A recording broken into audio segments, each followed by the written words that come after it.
नमस्ते, मेरा नाम है प्रतीक और आप इस वक्त मेरे साथ मौजूद हैं महाकुंभ की पावन धरती पर।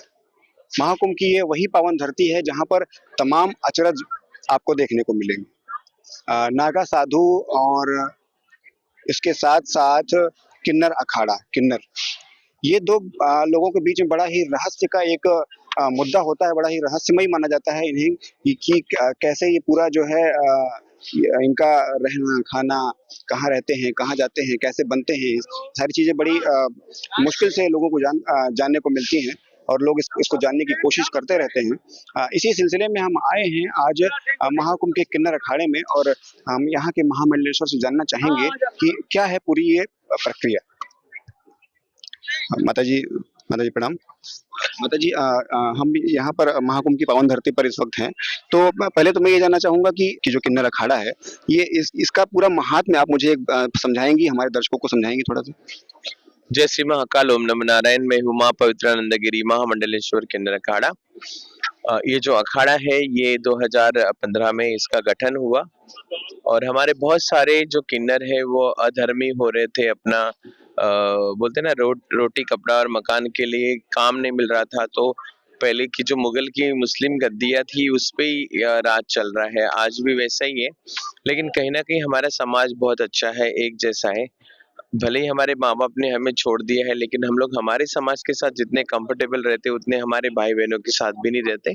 तो कहीं ना कहीं बहुत ज्यादा परिवर्तन हो रहा था। हिंदू के बच्चे, ब्राह्मणों के बच्चे इस्लाम कबूल कर रहे थे, तो कहीं ना कहीं ऐसे लग रहा था कि ये गलत हो रहा है और हम लोग क्यों भीख मांगने जाए, क्यों नाच गाना ही करने जाए, तो क्यों हम सनातन की तरफ रुख नहीं कर सकते। तो यही हमने उज्जैन में हमारा पहला सियस्त्र था 2016 का, और वहाँ पे हमने गठन किया, रजिस्टर किया 13 अक्टूबर 2015 में, और फिर उसके बाद हमने 2016 का सियस्त्र किया। कहीं ना कहीं आने वाली जो जनरेशन है उनके लिए ज्यादा महत्वपूर्ण ये टाइम है, और ये हमारा जो सनातन है सबसे ऊंचा है। इससे अच्छा कोई धर्म नहीं है हमारे देश में।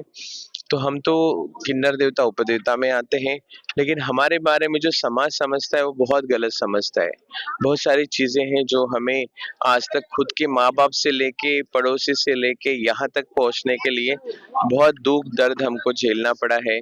और आज हम कहीं ना कहीं ऐसी जगह बैठे हैं जहाँ हमें कोई हटा नहीं सकता है, जहाँ सम्मान ही सम्मान है। हम लोग पहले से चिल्लाते थे कि हमें मान नहीं सम्मान चाहिए। आज अगर सोशल समाज हमें काम देता या कुछ भी करता तो शायद हम कभी भीख मांगने या ताली बजाने नहीं चाहते। और सनातन धर्म एक ऐसी हमारे लिए एक ऐसा हमारा दायरा और हमारा एक विश्व बन गया है कि इसमें जितना सम्मान है उस वो सम्मान कहीं नहीं मिलेगा। इसलिए हमने हमारा गठन किया और आने वाली जनरेशन के लिए सोचा, क्योंकि उनको एजुकेट करें, उनके माँ बाप उनको साथ में रखे, उन्हें बाहर ना करे, अपने साथ पढ़ाए लिखाए और बड़े बनाए, ताकि वो कभी गलत चीजों में ना जाए, गलत लोगों में ना जाए, गलत धर्म ना अपना ले। इसलिए हमने ये सनातन के साथ जुड़ के किन्नर अखाड़ा शुरू किया। तो माताजी ये बताइए, एक बड़ा जो है डर का माहौल होता है लोगों में, लोग डरते हैं, जो है कहा जाता है कि हमसे अभी बात हो रही थी अभी, तो उन्होंने कहा कि 2 जो है ऐसे होते हैं, जो नागा साधु जो होते हैं और जो किन्नर माँ जो होती हैं, उनसे बड़ा डर लगता है मुझे। तो इस पर आप क्या कहेंगे कि क्या डरना चाहिए? किस बात का डर है? हम क्या खाते हैं, किसी को नोचते हैं, किसी को मारते हैं? तुमने हमें ऐसा बनाया, हमें मजबूर किया है कि हम डरावने रहें, हम दंगे करें, हम झगड़े करें। प्यार से तो कोई हमें काम नहीं दिया। सिर्फ सबके घर में शुभ कार्य होते हैं तो बराबर हमारा आशीर्वाद लेते हैं, लेकिन हमें जिसकी जरूरत है तब तो कोई भी समाज के लोग नहीं आते हैं, ना धर्म के ठेकेदार आते हैं। आज कहीं ना कहीं हम ऐसी जगह बैठे हैं जहाँ हमें सबसे ज्यादा गंगा माँ और हमारे शिव का आशीर्वाद है, और आज हमें कोई रोक नहीं सकता हमें आगे बढ़ने के लिए।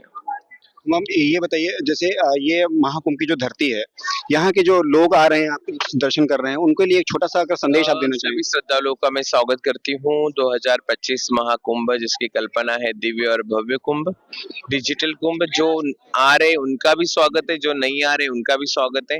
वो अपने घर में बैठे पूरे चैनलों पे न्यूज में देख सकते हैं कि गंगा में स्नान कैसा होता है, कुंभ मेले का आनंद ले सकते हैं, क्योंकि 30 किलोमीटर में बना हुआ ये परिसर, ये कुंभ मेला जो पर्व है, जो नए साल की शुरुआत है हमारे लिए, ये बहुत सारी खुशियाँ और 144 साल बाद आने वाला ये जो पर्व है, सभी ग्रहों के साथ, सभी देवी देवताओं के साथ तीर्थ नगरी में प्रवेश है और सभी हमारे आसपास है।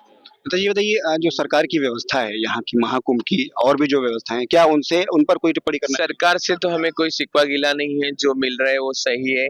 इतने सारे करोड़ों पब्लिक को क्या क्या देगी सरकार, जो हमारे माँ बाप भी नहीं दे सकते हैं पूरा एक जैसा बच्चों को। तो सरकार के लिए हमें कोई शिकवा गिला नहीं है, जिसमें जो मिला है उसमें हम सभी खुश और हम सरकार के साथ है। आपने इसके पहले भी कुंभ अटेंड किया होगा, कुंभ में ये स्नान मेरा किया होगा, चौथा कुंभ है। तो उस कुंभ में और इस कुंभ में कुछ अंतर बताएंगे? अंतर तो सभी में है, हर दिन एक जैसा नहीं आता है, कल कहीं कुछ और होता है, आज कुछ और है। तो वैसे ही कुंभ में कम ज्यादा होता है, हर कुंभ अलग अलग होता है, सबकी कल्पना अलग अलग होती है, आने वाले धर्म ही अलग अलग होते हैं। नहीं तो चलता है, ये तो हमारा रोज की परंपरा है, विचार है, अपनी अपनी सोच है। बहुत बहुत धन्यवाद माता जी। ये थी हमारे साथ किन्नर अखाड़ा की महामंडलेश्वर। इन्होंने बताया कई सारी बातें इन्होंने बताई। लगातार जो भीड़ है वो इनके पास लगी हुई है। आप अगर देखें तो पीछे मैं दिखाना चाहूँगा, लोग आ रहे हैं, आशीर्वाद ले रहे हैं। जो एक रहस्य कहा जाता है, जो रहस्य एक बना हुआ होता है, उस पर भी उन्होंने बात की, बताई कि डरने की कोई बात नहीं होती है और जो कारण था वो भी उन्होंने स्पष्ट किया। बने रहिए राजस्थान पत्रिका के साथ। नमस्कार।